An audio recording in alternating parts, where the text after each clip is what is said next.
01 as the first piece gave a sense of what was ahead.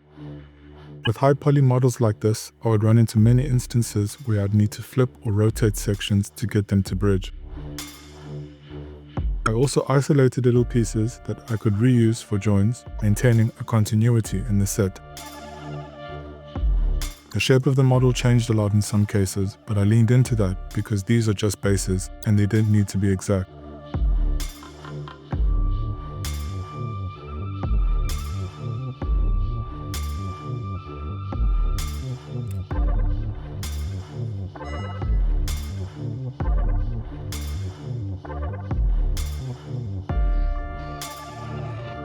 O2 was a case where joining two sections was the toughest part. I brought in that little piece from 01, which helped a lot. After trying different configurations, I eventually found that copying and flipping the lower section made it so much easier to bridge because the edge count matched. In the end, the trickiest part of the model became the focal part.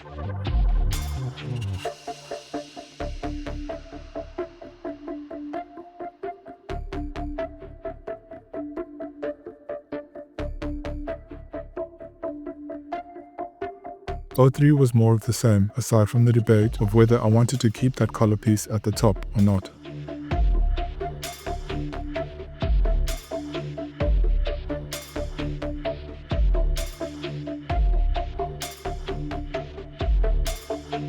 I decided to keep it so that there was a variety of geometry to work with. Plus, it was simple enough to remove or ignore if I felt it didn't suit the project.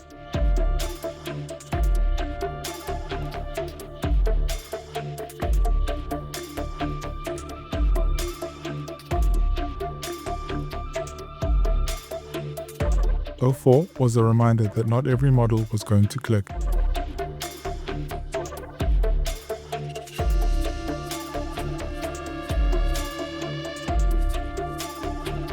Before working in batches like this, I'd start over till I got something I liked for one reason or another. This time round, I chose to complete it because I reminded myself these are just base meshes. It could end up being the base of a cool project depending on the prompt.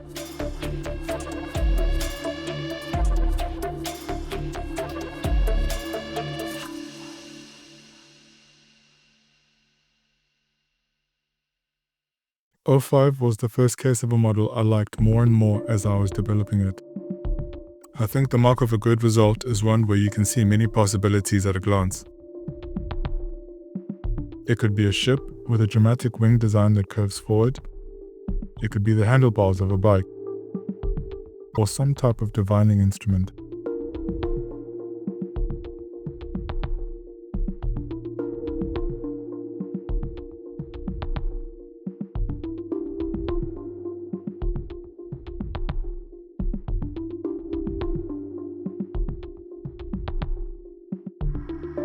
O6 was a case where I realized I didn't pull enough geometry for the base mesh.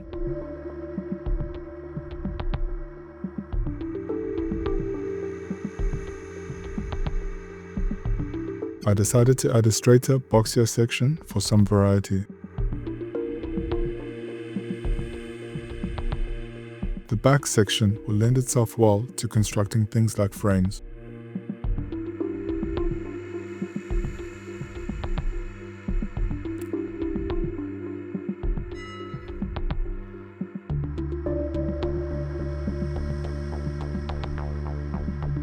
O7's base mesh had enough going on, so I focused on completing the loops and making it a more enclosed object.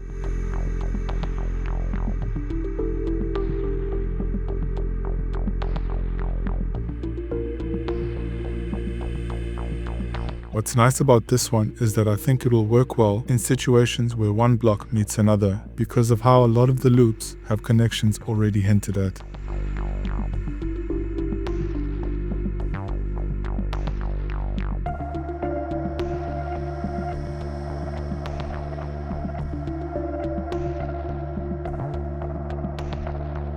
O8 was very similar to O7, so I decided to leave this one open and make it more expressive.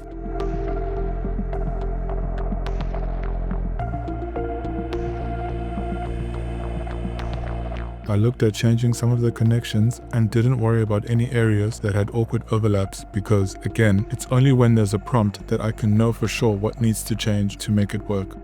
For now, it just needs to be complete.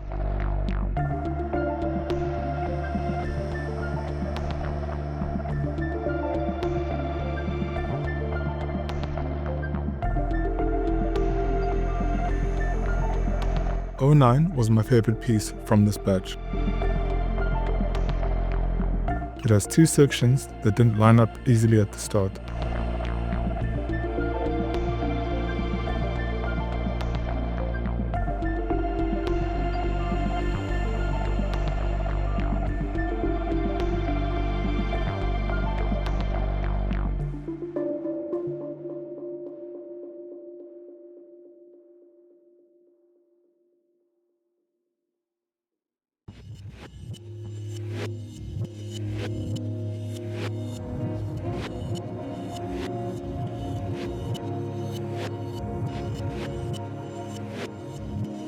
After trying a lot of configurations, I eventually came to the realization I might have been working with too much, so I slowly deleted chunks.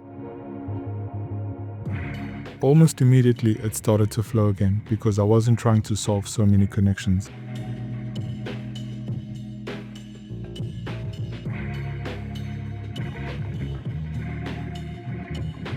I really liked this one for the reason I liked 05.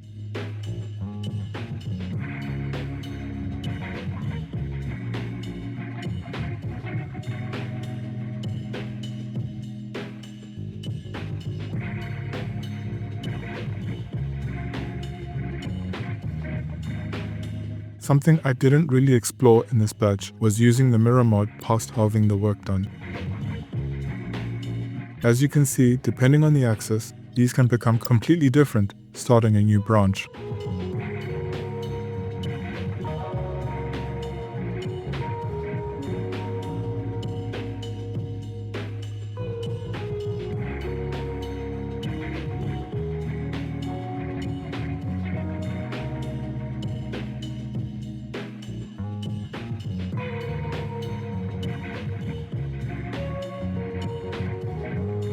I have 9 more to do, and the biggest takeaway from these 9 is the need to reduce or simplify the face geometry at the start so that I don't run into situations where I get stuck when it comes to joins.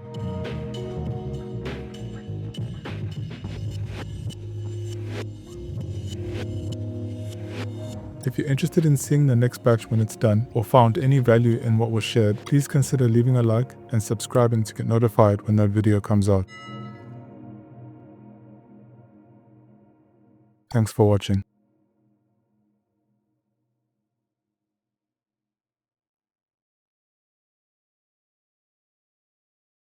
Because of how a lot of because these are just base meshes. These are just base meshes.